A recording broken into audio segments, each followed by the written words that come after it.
If a little green is good, more is even better. Now, back to Green is Good with John Shigarian and Mike Brady. Welcome back to Green is Good, and we're so excited to have Jim Motavalli on with us from the East Coast. Jim, welcome to Green is Good. Great to be on. Hey, Jim's an expert in many things green, maybe all things green, but he's on today to talk about transportation, just like we were talking about earlier today with Wendy Gordon. And, you know, Jim, I filled up my car this morning, and gas here in Fresno, California, was approximately $4.30 a gallon. What's a guy to do? What's going on, and how can our listeners get more energy efficient with regards to moving around the cities they live in? Well, I do think that gas prices are not going to really go down very much from where they are now. I think we're heading for peak oil if we haven't already reached that, and that's the point at which oil demand exceeds oil supply. And it's sort of a permanent state of affairs because oil is a finite resource, and everybody agrees we're going to reach the peak of production pretty soon. Some think it'll be 2030. Some people think we've already passed it. So in many ways, I don't expect to see major fallbacks in oil prices. I think $4 a gallon, we may look nostalgic at that sometime soon. That's interesting. But fortunately, at the same time we're getting very expensive oil, we're also getting alternatives to oil in the form of green cars. I have a book on this coming out in November called High Voltage from Rodale. Great. In which I look at all the new technologies. Great. And tell us a little bit about what you learned while writing this book, and how can we all get greener and how we move around. Well, right around now is when the first green cars are hitting the market. You can now buy a Nissan Leaf, a Chevy Volt, and a Wego Life, and get a smart electric drive. Pretty soon you'll be able to get an electric Ford Focus, and there's a whole lot of different models coming out. Unfortunately, the pipeline's a little slow. The Japanese earthquake has slowed down some manufacturers, notably Nissan. So in some of these cars you can order, but you can't quite take delivery yet. Some of them, though, are on dealer showrooms, like the Smart Electric Drive. So I want you to explain what Smart Electric Drive is, because in 2007, for our company, we bought all of our sales team Camry hybrids, Toyota Camry hybrids, and we've loved the cars. They all have over 100,000 miles, and they save us a lot of gas. Talk about the difference between that hybrid technology and the technology that you're referring to now. Well, the difference is really the size of the battery pack. When you talk about a hybrid vehicle, that's not new technology. We've had hybrids on the road in the U.S. since 1999 with a Honda Insight and the first Toyota Priuses. And actually, the Prius was introduced in Japan in 1997, so it goes back even further than that. Wow. But we now have a full range of highway-capable hybrids on the market, including that Camry you talked about. Right. But just about every automaker is now doing a hybrid version of their vehicles. And hybrids really use the battery pack as an auxiliary or a boost that allows them to use a smaller gas engine. So instead of a huge V8, you can have a V6, or instead of a V6, you can have a V4, and then somewhat like a turbocharger, you can get more power out of the battery pack. That's how a lot of the hybrids work, but they don't really have electric range. They can't go in just electric mode.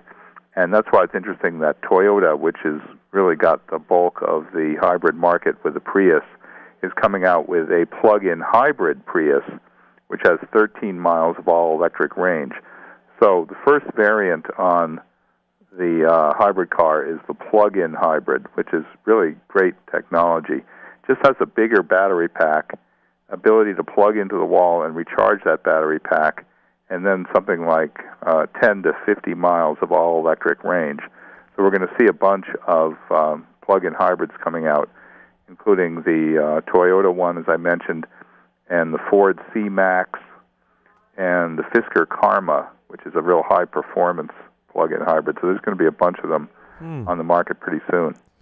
And where do we plug those in, though? Just as a practical issue of practicality, if I bought one of those, are there enough plug-in stations now, or you just drive it enough and you bring it back to your house? Well, most people are going to end up plugging their electric cars in at home. Okay.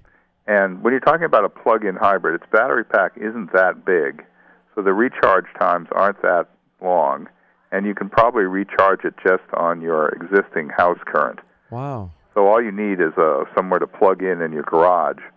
You don't really need a lot of high technology. I had a test version of the Toyota Prius plug-in hybrid, and I plugged it into my garage, and I was able to recharge it overnight. No kidding. Not that big a battery. Once you get into the electric cars, which is the further evolution, when you get to something like the Nissan Leaf, right, that car does away with the internal combustion engine entirely. It becomes a zero-emission vehicle with no tailpipe, and it has a much bigger battery pack. Also, it takes longer to charge and all that kind of stuff.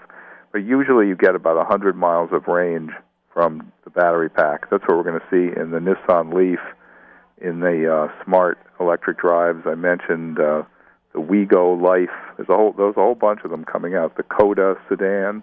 Well, then the Prius, though, that the plug-in Prius that you first mentioned, if the Nissan Leaf will go about 100 miles, how far would the Prius go then?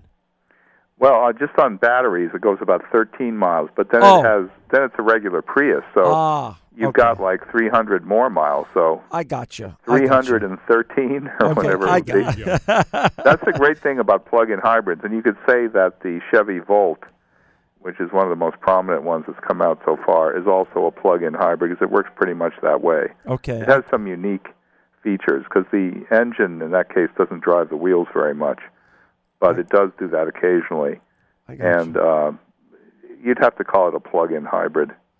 So what would be the top 3 green drivetrain technologies that are coming out now that have impressed you the most? Well, I would have to say variations on the hybrid car, the plug-in hybrid, and the battery electric. Though they're coming up right after that is the hydrogen fuel cell car, which should be on the road by 2015. And I think those are really good technology, too. Well, how would that operate? If we bought one of those, or you had the Tesla model today, and we fast forward and we were no longer in 2011, and this was 2015, how does that technology work? Well, think of the hydrogen fuel cell vehicle as a battery car because, in effect, it is. I mean, it has an electric motor, and that's what drives the car. But you replace the battery with a little chemical factory called a fuel cell. And what the fuel cell does, it takes a fuel, which in this case would probably be natural gas, and you extract hydrogen from natural gas. The car fills up with a tank of hydrogen gas that's compressed pretty much, so it's like 10,000 pounds per square inch compression. Right. That's a lot of compression. So you're carrying around, essentially it's like 5 or 6 gallons of hydrogen, even though it's not a liquid. It has that energy equivalent. But since the fuel cell is much more efficient than the gas engine, you get more range out of it than you would out of a gas car with 5 gallons of fuel. You probably, right now with the state-of-the-art is a fuel cell car that can do 300 miles on a tank of hydrogen. Wow. So they've solved the range issue, but there's other issues with it. Wow. So if you had a crystal ball, and obviously you've done a tremendous amount of work on this, and your new book is coming out on Rodale called High Voltage this fall, you said? Right. Yeah. So if you had to be the great predictor of what technology is going to become mainstream in the future, where are we going as a society with regards to our cars?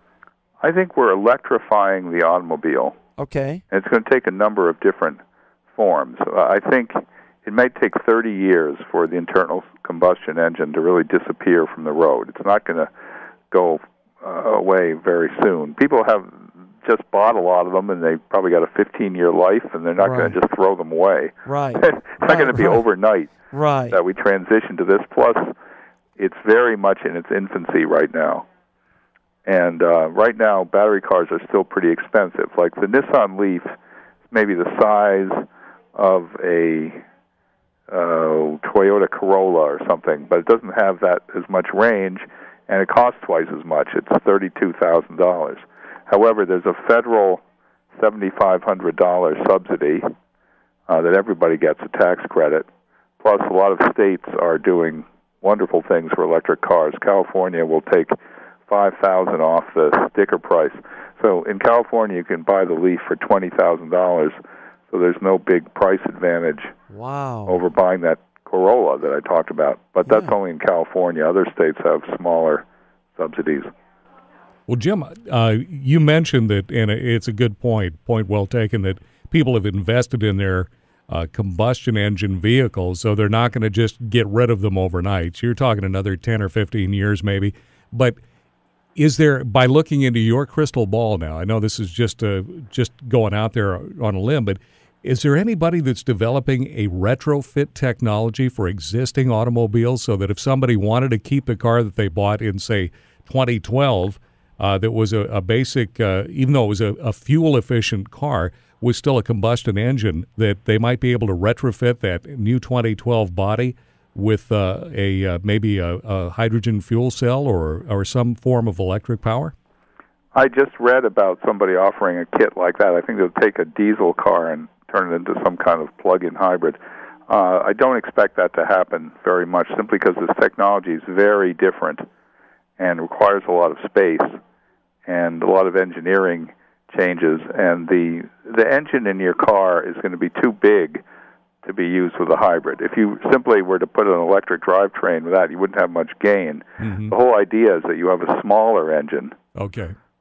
So I don't expect that to happen. I should mention maybe one other thing that is going to really make a lot of progress is the basic internal engine. I think we're going to see a whole lot of improvement in the gas car, and I think we're going to get as far as, say, 80 miles per gallon using various technical improvements to just the basic internal combustion engine.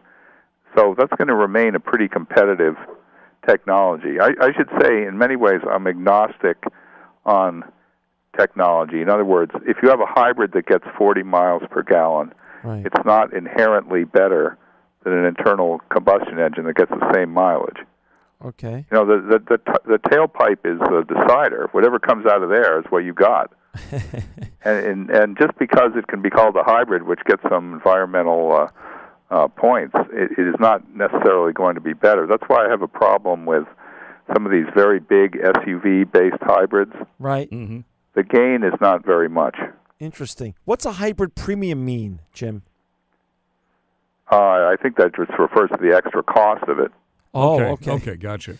Got it. I've heard that. I just was wondering about that. And the plug-in. So when you were talked about earlier the Prius, 13 miles, but then 300 on gas. So that way you plug it in at night, and if you're on a weekend, those 13 miles you get to do your honey-do list all on those 13 miles. Come back, plug it in again. So you're always getting the first 13 via electric. You're saying. Right, and if you don't have a very long commute, right, you can probably do most of your driving on just electric mode. Really nice. That is a heck of a savings. Then that makes a lot of sense. I found that was true when I had the Prius plug-in hybrid.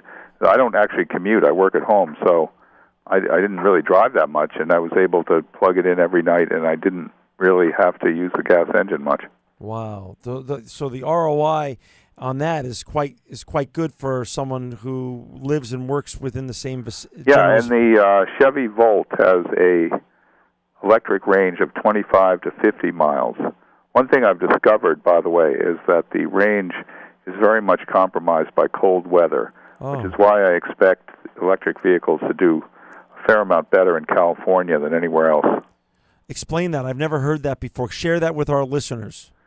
Well, I recently tested both the Chevy Volt and the Nissan Leaf, and both of them experienced compromised range as a result of cold weather. There are two reasons for that. One is that you need to run the heater in the cars when it's cold, and the heater is a huge draw on the battery. Wow. Keep in mind, you don't have, as in a gas car, you don't have an alternator, and you don't have any other source of power other than the battery.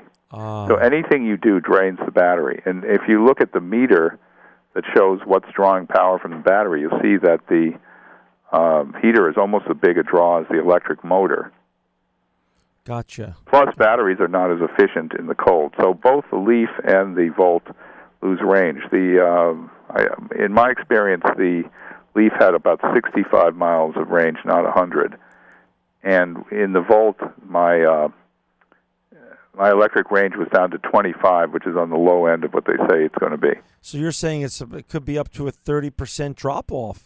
It can be something like that. Wow. It depends. How cold do you want to be? Yeah, really. The Volt actually has on some of them there's an eco mode that actually activates the seat heaters instead of the regular heater, because that requires a lot less energy. But then, your back's going to be warm and your hands are going to be cold. Gotcha. I say not all of them have that type of Right. Gotcha. So talk a little bit about some of the other technologies out there. You mentioned what's coming in 2015. What about ethanol and biodiesel? Is that even in the running anymore? Are they legitimate sources of vehicles also of power and energy? I think that if you look at biofuels in general, I think they have a lot of promise. In fact, I just visited a company in San Diego that is working. It's called SG Biofuels, and it makes a diesel fuel. And this is not an alternative fuel. It is diesel fuel, and it makes it from jatropha, which is a tropical plant.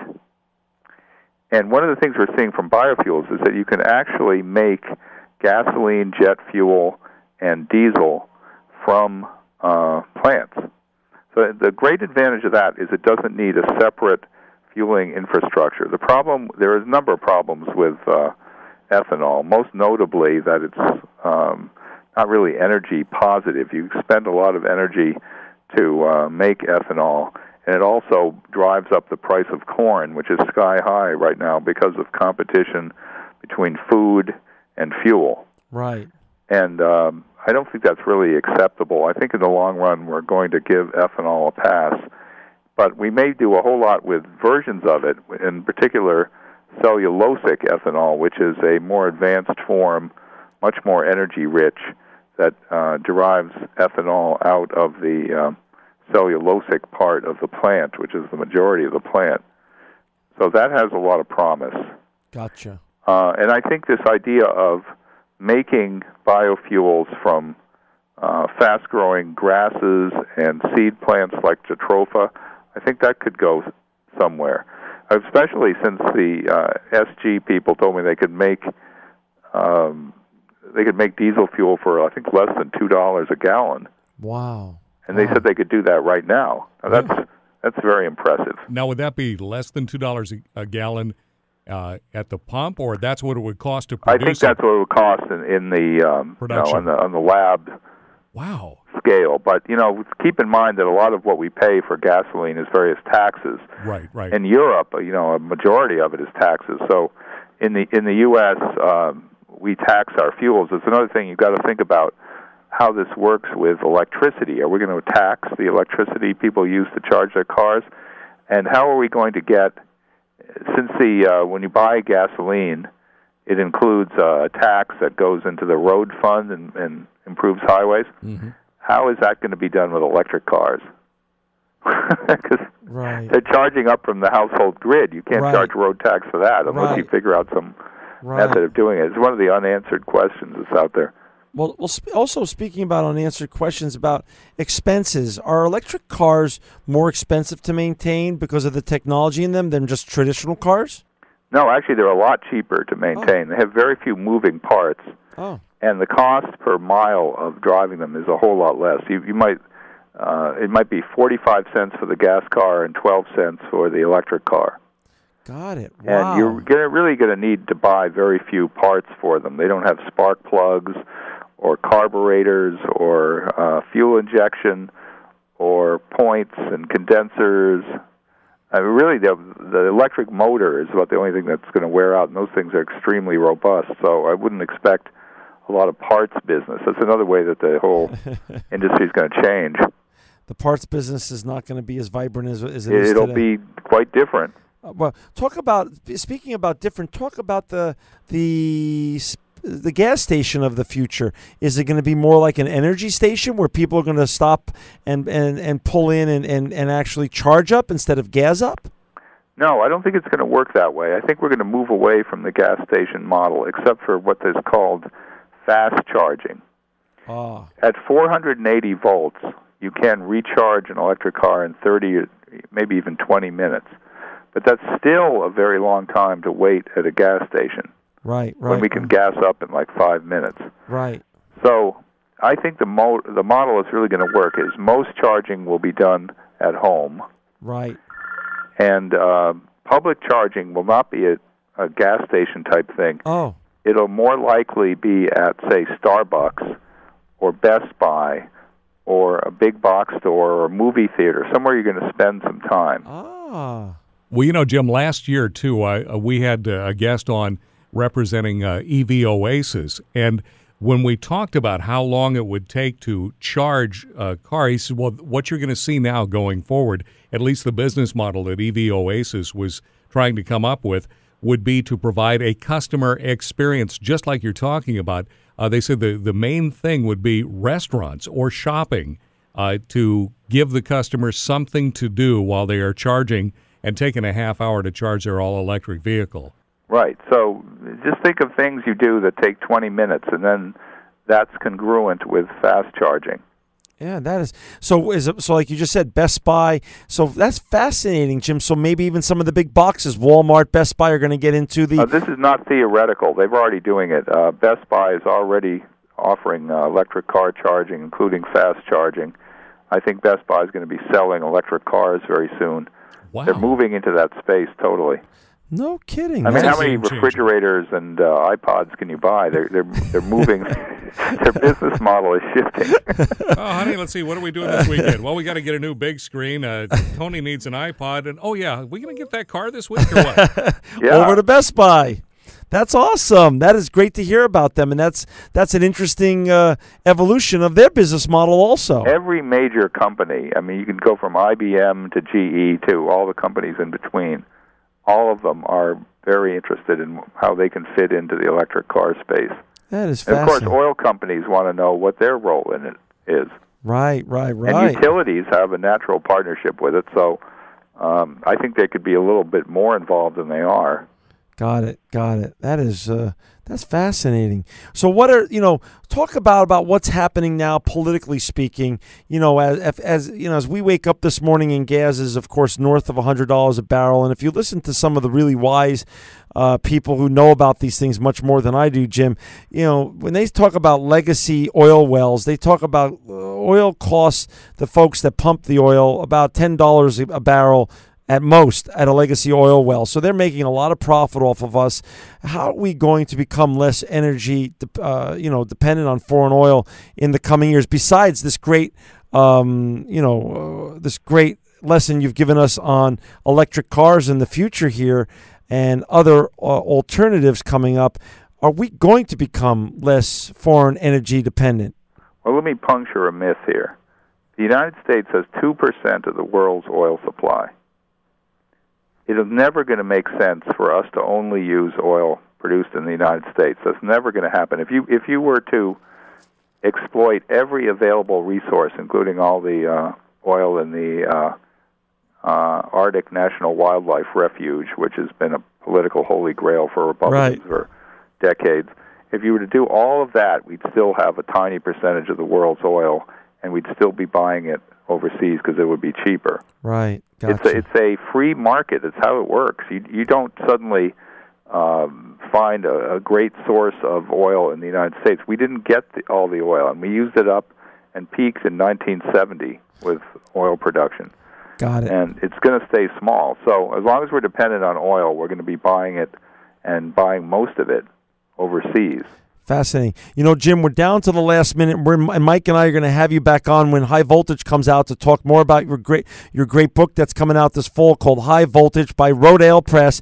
Can I just mention, you can find my stuff now, not have to wait then, because I write for the New York Times online, for BNet, which is part of CBS, for Mother Nature Network, and for plugincars.com. So if you just Google me, you'll find a ton of stuff about what's going on now. And that's Jim Motavalli, Motavalli. Jim, we're down to the last 30 seconds. A few words of wisdom for our listeners out there in terms of where we're going or how they could change their own behavior and become greener. Well, I think right now people should look at the best hybrid vehicles out there. The Toyota Prius is a peerless automobile with 50 miles per gallon. It's very hard to beat that. Other automakers are going to do a whole lot. The Hyundai Sonata hybrid is going to be very good.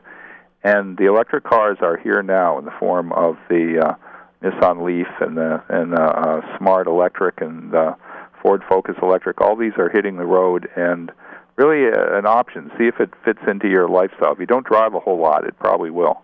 Well, Jim, your information and inspiration is high voltage. And Jim Motavalli, you are living proof that green is good. This program will be available for downloading in a couple of days from our station's website, keyword podcast.